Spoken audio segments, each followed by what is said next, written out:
Screams of wild laughter filled the dance hall, piercing Leonora Spencer's ears and grating on her nerves. She winced and knew she'd made a mistake. The nightlife at Stryker's Wharf had always been lively, but Leo didn't recall it ever being this boisterous. As the other patrons raised their voices above the fast tempo of the piano, trumpet, and clarinet, all she could dwell on was how quiet the Spring Street morgue would have been at this time of night.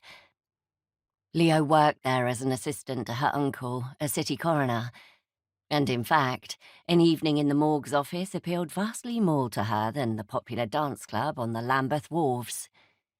However, as it wasn't at all ordinary for a young woman to work at a morgue, let alone prefer the company of dead bodies to living ones, she kept the disquieting thought to herself. Next to her at their table, Nivedita Brooks swayed in rhythm with the music. Her eyes turned toward the busy dance floor with longing. "Go," Leo urged her friend. "I can see it's torturous for you to sit here with me when there's a polka playing." Dita cut her rapt attention away from the dozens of dancers. "It isn't torture to sit with you," she said, appearing offended. "Besides, I can't possibly take to the floor by myself. I'd need a partner." Leo gave her arm a gentle shove. "I'm quite certain a number of gentlemen would appear as if out of the ether if you were to take one step toward that dance floor."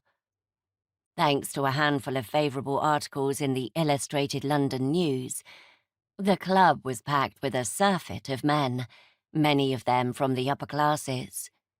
In fact, the surge in popularity was so noticeable, Leo had started to think Eddie Bloom, the proprietor at Stryker's Wharf, must have held some power over the paper's editorial choices.